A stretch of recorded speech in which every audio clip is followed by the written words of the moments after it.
નમસ્કાર મિત્રો, છેલ્લે આપણે વાત કરી સુકોષ કેન્દ્રીય કોષો વિશેની સામાન્ય રચનાઓ કે કોષોની અંદર કેવી કેવી અંગિકાઓ અને કેવા કેવા ભાગો જોવા મળતા હોય છે.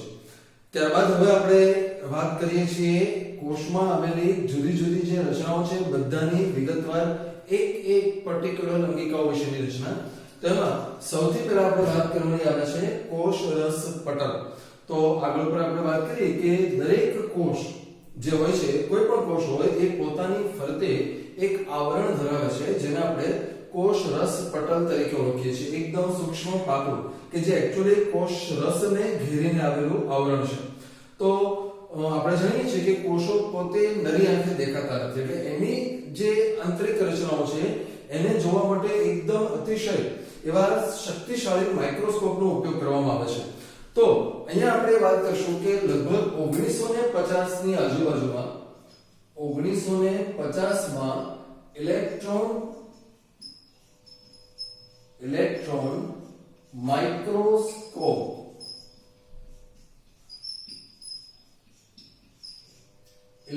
માઇક્રોસ્કોપ ની શોધ થઈ અને આપણે જે કોષોની અંદર જે જુદી જુદી રચનાઓ હોય છે એનો ડિટેલમાં અભ્યાસ કરવાનું શક્ય બન્યું. આ એવા માઇક્રોસ્કોપ હોય છે કે જેને કારણે એકદમ નાની સૂક્ષ્મ રચનાઓને લાખો ગણી મોટી કરીને આપણે જોઈ શકતા હોય છે. તો એવી રીતે જ્યારે અભ્યાસ કરવામાં આવ્યો ત્યારે ઇલેક્ટ્રોન માઇક્રોસ્કોપની અંદર સૌપ્રથમ જેના કોષરસ પટલનો અભ્યાસ કરવામાં આવ્યો એ હતા માનવ રક્તકણ.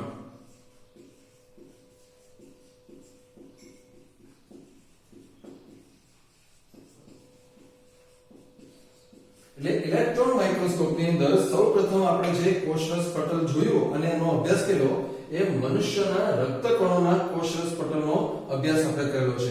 જેમ જેમ એ અભ્યાસ આગળ વધતો ગયો એમ આપણને કોષરસ પટલ વિશેની ખૂબ જ અગત્યની ડિટેલ માહિતી પ્રાપ્ત થવાનું શરૂ થયું. તો અહીંયા આપણે જે સૌપ્રથમ જોઈએ છે શું છે કે જ્યારે આ અભ્યાસ કરવામાં આવ્યો ત્યારે સૌપ્રથમ જે આપણી પાસે માહિતી આવી એ આવી હતી કે કોષરસ પટલ, અહીં આપણે લખીએ કે કોષ રસ પટલ એ લિપિડ નું દ્વિસ્તરીય આવરણ નું બનેલું હોય છે. સૌપ્રથમ આ બાબત આપણી સામે આવી કે કોષોની ફરતે જે લિપિડનું જે કોષરસ પટલ આવેલું છે એ લિપિડનું બનેલું છે. અહીંયા બે બાબતો ઉપર ખાસ ધ્યાન આપણે નોંધવું પડે છે કે સૌથી પ્રથમ બાબત છે કે લિપિડનું બનેલું છે અને બીજું છે કે દ્વિસ્તરીય હોય છે. દ્વિસ્તરીય એટલે કે બેવડું છે. તો અહીંયા એ વાત સમજવા માટે આપણે આગળ એની આકૃતિ દોરીએ, પરંતુ એ સમજવા માટે પહેલા આપણે લિપિડના એક અણુ વિશે ખાસ સમજવું પડશે. તો સૌપ્રથમ આપણે બતાવીએ લિપિડનો એક અણુ. લિપિડ નો એક અણુ કેવી રચના ધરાવે છે એ પહેલા આપણે સમજી લઈએ, તો એના આધારે આપણે બાકીની બાબતો વધુ સમજાય. તો સૌથી પહેલા આપણે જોઈએ કે લિપિડનો એક અણુ મુખ્યત્વે બે ભાગોનો બનેલો હોય છે. એ બે ભાગો આ રીતે છે. એમાં એક ભાગ જે જોવા મળે છે એ આવું ગોળાકાર શીર્ષ હોય છે. આ શીર્ષ છે ગોળાકાર છે. એકચ્યુઅલી અહીંયા આપણે ખાસ એ વાત સમજી લેવી જોઈએ કે લિપિડ પોતે એક અણુ છે, કેમિકલ છે. એટલે અહીંયા જે રચનાઓ બતાવવામાં આવે છે એ માત્ર એનું ગ્રાફિક પ્રેઝન્ટેશન છે, એટલે કે એની રેખાચિત્રની રજૂઆત છે. એકચ્યુઅલી એ રસાયણ છે, એક પ્રકારનું કેમિકલ છે. એટલે એની જે બંધ અને અણુઓ એની અંદર કાર્બન, હાઇડ્રોજન, ઓક્સિજન આવા બધા તત્વોનું એ બનેલું હોય છે. પણ અહીંયા આપણે માત્ર સમજવા માટે એની ચિત્રાત્મક રજૂઆત કરીએ છીએ. તો સૌથી ઉપર જે અહીંયા જોવા મળે છે એ છે એનું શીર્ષ. શીર્ષની સાથે જોડાયેલી હોય છે લાંબી રચના જે આ રીતે છે, એને આપણે પુચ્છ તરીકે ઓળખીએ છીએ. એટલે અહીંયા આપણે જોઈએ કે લિપિડનો એક અણુ બે ભાગનો બનેલો છે. એક છે એનું શીર્ષ અને બીજું છે એનું પુચ્છ. હવે આપણે આ બંને ભાગો જે હોય છે એના કેટલાક વિશિષ્ટ ગુણધર્મો અહીંયા જોઈ લઈએ. તો સૌથી પહેલી વાત એ છે કે જે શીર્ષ હોય છે એ હંમેશા ધ્રુવીય હોય છે. એટલે એની અંદર ધ્રુવ જોવા મળે છે. એટલે કે એ પોતાની જે રચના છે એમાં ધ્રુવીય ભાગ ધરાવતા હોય છે, તો બીજી બાજુ જે પુચ્છ હોય છે એ હંમેશા અધ્રુવીય હોય છે.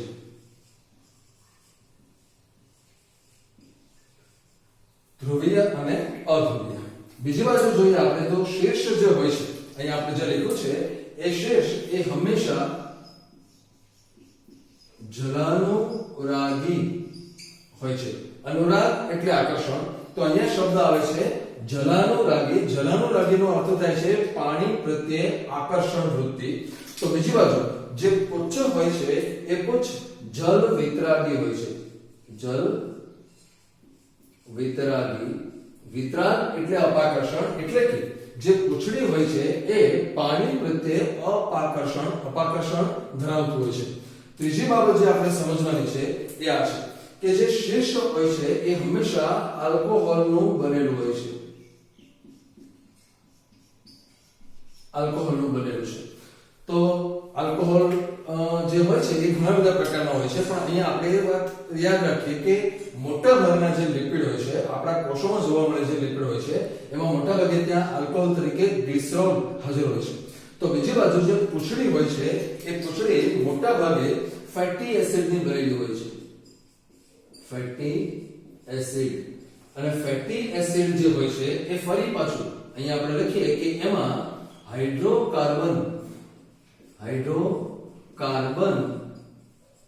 ની લાંબી શૃંખલા ધરાવતું હોય છે.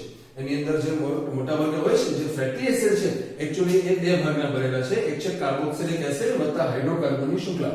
પણ અહીંયા જે આપણે લાંબો ભાગ દેખાય છે એ લાંબી હાઇડ્રોકાર્બનની શૃંખલા હોય છે. તો અહીંયા આપણને આ લિપિડના એક અણુ એના 4 મુદ્દાઓ ધ્યાનમાં આવે છે. ફરી વખત આપણે બધું જોઈ લઈએ કે લિપિડનો એક અણુ બે ભાગનો બનેલો છે. એનો એક ભાગ એટલે શીર્ષ, બીજો ભાગ છે પુચ્છ. જે શીર્ષ હોય છે એ ધ્રુવીય હોય છે, પુચ્છ અધ્રુવીય હોય છે. શીર્ષ જલાનુરાગી છે તો પુચ્છ જલ વિતરાગી છે. શીર્ષ આલ્કોહોલનું બનેલું છે અને પુચ્છ ફેટી એસિડ અને એની અંદર હાઇડ્રોકાર્બનની શૃંખલાનું બનેલું હોય છે. હવે આપણે જોઈએ કે આ લિપિડ કેવી રીતે ગોઠવાય છે કે જેને કારણે લિપિડનું દ્વિસ્તરીય આવરણ બને છે. તો અહીંયા એને આપણે સમજીએ તો લિપિડનું જે દ્વિસ્તરીય આવરણ બને છે એ કેવી રીતે બને છે.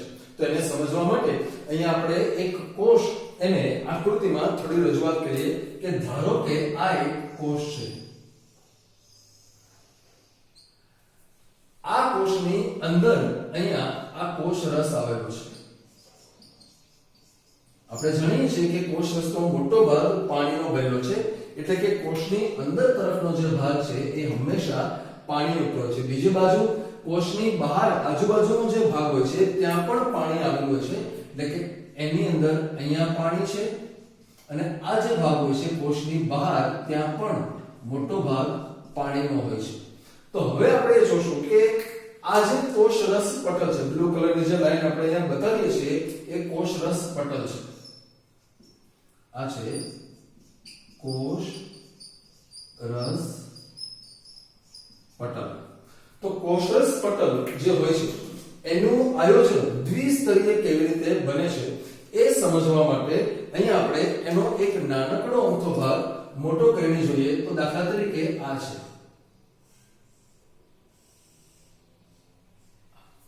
માત્ર આટલો ટુકડો એને આપણે એનલાર્જ કરીને અહીંયા જોઈએ તો આપણને ખ્યાલ આવે છે કે કોષરસ પટલની જે રચના છે એ આ ભાગ આ રીતે જોવા મળે છે.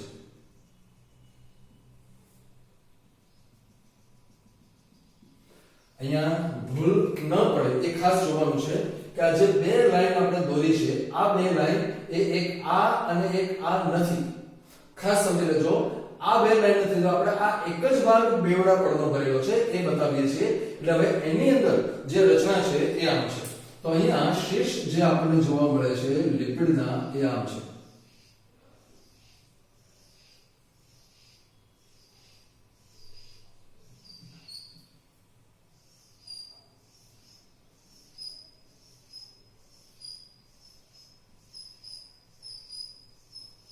આ છે બધા લિપિડના અણુઓના શીર્ષ અને એની સાથે જે પૂંછડી છે, જે પુચ્છની રચના છે એ આમ છે.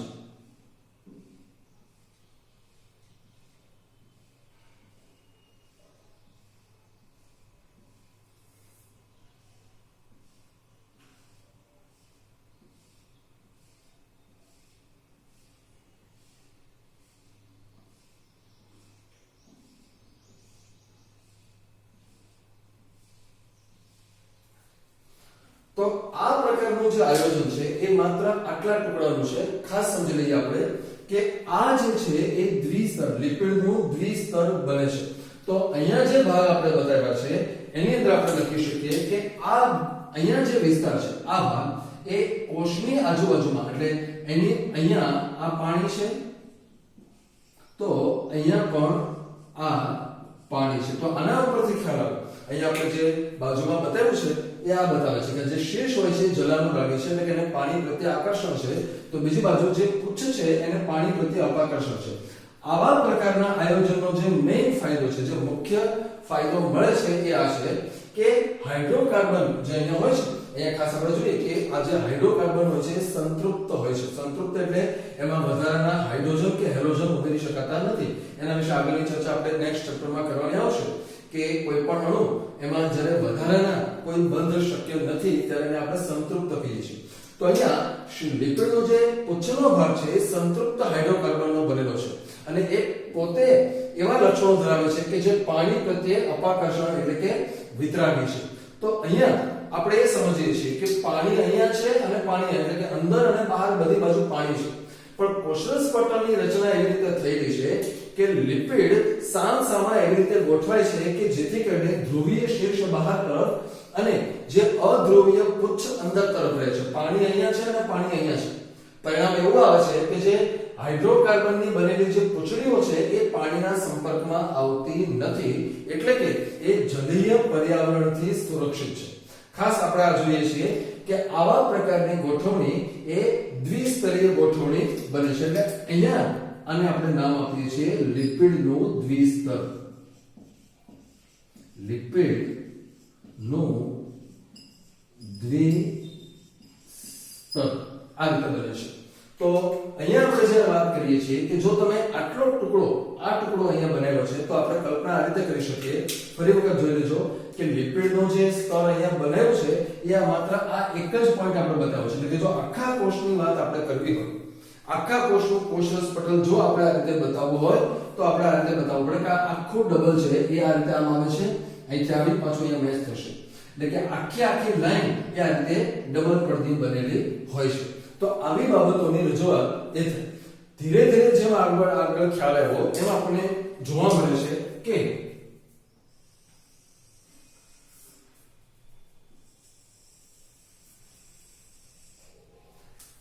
આ જે લિપિડનું સ્તર છે એ લિપિડનું જે સ્તર હોય છે તેમાં અહીં આપણે લખીએ લિપિડમાં પ્રોટીન તેમજ કાર્બોદિત પણ હાજર હોય છે. કાર્બોદિતનું પ્રમાણ ઓછું હોય છે પણ લિપિડની અંદર પ્રોટીન ખૂબ મોટા પાયે આવેલા હોય છે. તો અહીંયા આપણે જોશું કે માનવ રક્તકણો જે હોય છે, અહીંયા એક નોંધ માટે આપણે લખીએ કે માનવ રક્તકણ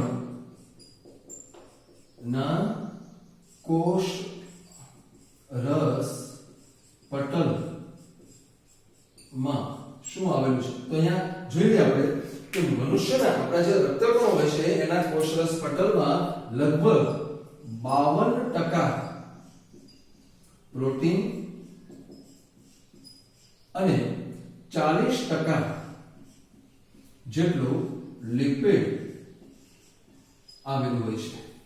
એ ઉપરાંત કેટલાક કાર્બોદિત પદાર્થોની પણ હાજરી જોવા મળે છે. એ ઉપરાંત ક્યારેક કોલેસ્ટેરોલ પણ એમાં હાજર હોય છે. કોષરસ પટલમાં કેટલાક કોલેસ્ટેરોલ પણ જોવા મળતા હોય છે. અહીંયા આપણે જે વાત કરીએ છીએ કે આ જે પ્રોટીન હોય છે એની ગોઠવણી કેવી રીતે થયેલી છે, તે ગોઠવણીને સમજવા માટે અહીંયા આપણે નોંધ કરીએ કે કોષરસ પટલની જે આખી રચના છે અને આ જે બાબત છે એને આપણે હવે અલગથી બતાવીએ. તો સૌપ્રથમ આપણે જે વાત જોવા મળે છે એ છે સિંગલ અને નિકોલસન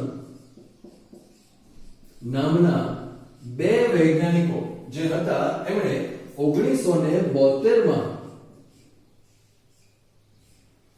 1972 ની અંદર આ કોષરસ પટલને સમજાવવા માટે જે સૌથી સ્વીકૃત જે મોડેલ આપણે બતાવ્યું છે એને આપણે ફ્લુઇડ મોઝેઇક મોડેલ એવું નામ આપીએ છીએ, ફ્લુઇડ મોઝેઇક મોડેલ. આ મોડેલના આધારે આપણે એવું જોઈ શકીએ છીએ કે કોષરસ પટલ એ અર્ધતરલ અને ગતિશીલ પ્રકૃતિ હોય છે, એટલે કે સતત ફરે છે.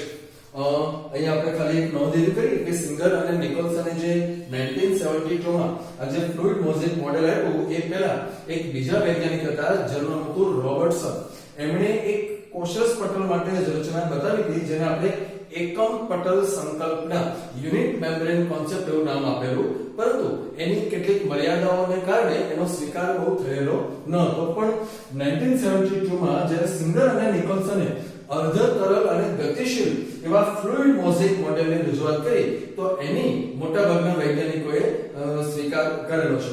અહીંયા આપણે જોઈએ કે આ જે લિપિડનું જે સ્તર હોય છે એની અંદર જે પ્રોટીનની ગોઠવણી થયેલી હોય એ કેવા પ્રકાર હોય છે એને સમજવા માટે અહીંયા આપણે બતાવીએ. ધારો કે આ છે લિપિડનું દ્વિસ્તર,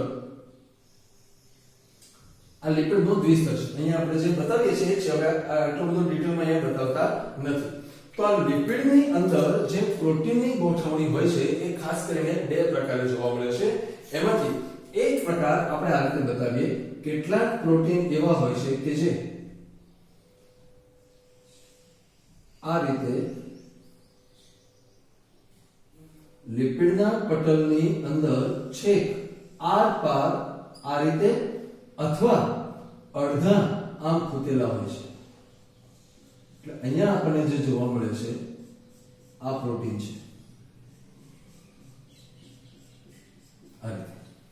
તો આવા પ્રકારના જે પ્રોટીન જોવા મળે છે એ પ્રોટીન એને અંતર્ગત પ્રોટીન કહેવામાં આવે છે.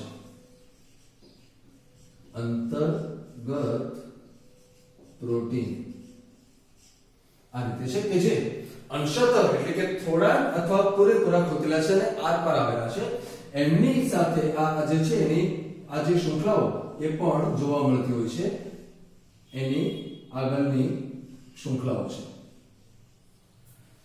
તો બીજા કેટલાક પ્રોટીન એવા હોય છે કે જે આવી રીતે ખૂટેલા હોવાને બદલે લિપિડના ઉપરના અથવા અંદરના સ્તરની ઉપર માત્ર સપાટી સાથે જોડાયેલા હોય છે.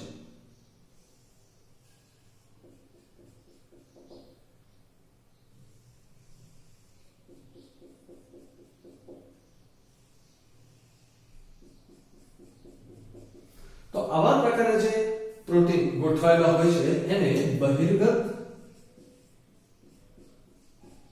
અથવા પરિઘીય પ્રોટીન તરીકે ઓળખવામાં આવતો હોય છે. અહીંયા ખાસ એ જોવાનું રહે છે કે આ જે ભાગ હોય છે, આ જે પ્રોટીન છે, રેડ કલરમાં આપણે જે બતાવ્યું છે એ પ્રોટીન છે. તો એની સાથે સાથે અહીંયા કેટલીક શૃંખલાઓ આ રીતે કાર્બોદિતની જોવા મળે છે. જે કાળી શૃંખલાઓ દેખાય છે એ કેટલું કાર્બોદિત પદાર્થ પણ ત્યાં હાજર હોય છે. આ છે કાર્બોદિત પદાર્થ. એ ઉપરાંત કેટલીક માત્રામાં કોલેસ્ટેરોલ પણ એમાં હાજર હોઈ શકે છે. એ આપણે અહીંયા બતાવીએ. કેટલીક માત્રામાં અહીંયા આવા કોલેસ્ટેરોલ પણ હાજર હોય છે. તો હવે આપણે જોશું કે અર્ધતરલ અને ગતિશીલ એવું આ જે મોડેલ છે, જે ફ્લુઇડ મોઝેઇક મોડેલ છે, એની આ વિશેષતાઓ શું છે? તો અહીંયા આપણે જે નામ આપીએ છીએ અંતર્ગત અને બહિર્ગત અથવા તો પરિઘી પ્રોટીન, એ કોના આધારે છે? તો કોષરસ પટલમાંથી એને દૂર કરી શકવાની ક્ષમતા. ધારો કે પાણીનો જે પ્રવાહ હોય છે, એ પ્રવાહ જ્યારે ભટકાય છે ત્યારે આ જે સપાટી પ્રોટીન એવા હોય છે કે જે સરળતાથી પટલમાંથી દૂર થાય છે. પાણીનો પ્રવાહ જે હોય છે, પાણી ગતિશીલ હોય છે, તો એની સાથે અથડાવાને કારણે પ્રોટીન સરળતાથી દૂર થઈ જાય છે. તો બીજી બાજુ કોષરસ પટલની અંદર થોડા કે પૂરેપૂરા અહીંયા જે ખૂતેલા પ્રોટીન હોય છે, જે આરપાર ખૂતેલા છે, એ પ્રોટીન પાણીના પ્રવાહની સાથે દૂર થતા નથી, એને આપણે અંતર્ગત પ્રોટીન એવું નામ આપતા હોઈએ છીએ. તો આ રીતની જે રચના છે, અહીંયા આપણે વાત નોંધવી પડે કે આ જે રચના છે અર્ધ તરલ અને ગતિશીલ કે જે સિંગર અને નિકોલ્સને રજૂ કરેલી છે, એ કહે છે કે એની અંદર પ્રોટીન જે હોય છે એ પ્રોટીનની લિપિડના સ્તરોમાં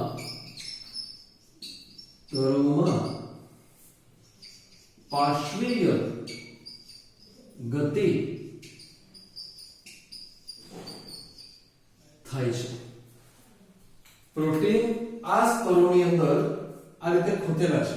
તો જે પ્રોટીન હોય છે એ આ લિપિડના સ્તરોની અંદર પાર્શ્વીય એટલે બંને તરફ, એટલે પટલની આ તરફથી આ તરફ, અને આગળ જતા આપણે ખ્યાલ આવ્યો કે પ્રોટીનની આ જે પાર્શ્વી ગતિ હોય છે એને કારણે કોષરસ પટલ કેટલી બધી બાબતોમાં એ કોષના કેટલા બધા કાર્યોમાં ભાગ ભજવે છે. અને લિપિડની અંદર આ જે સ્તરીય ગોઠવણી છે એને કારણે જ આ કોષરસ પટલ કેટલી અગત્યની ભૂમિકાઓ ભજવે છે. તો એની અંદર આપણને જે સૌથી અગત્યની બાબત મળે છે એ છે કોષીય વૃદ્ધિ. કોષીય વૃદ્ધિ એમાં ખૂબ ભાગ ભજવે છે. એ ઉપરાંત પાસેના જે કોષો હોય છે, એટલે કે કોષીય જોડાણો નું નિર્માણ.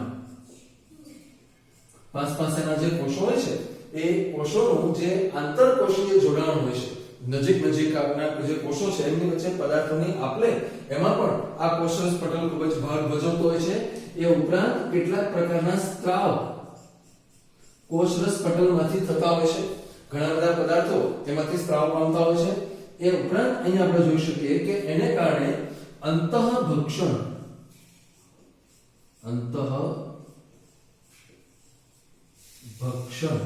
કોષો પોતાની આસપાસમાંથી જે પદાર્થો પોતાની અંદર ગ્રહણ કરે છે, જેને આપણે આગળ બીજા કેટલાક નામ આપશું, જેમ કે ફેગોસાઇટોસિસ અથવા પિનોસાઇટોસિસ.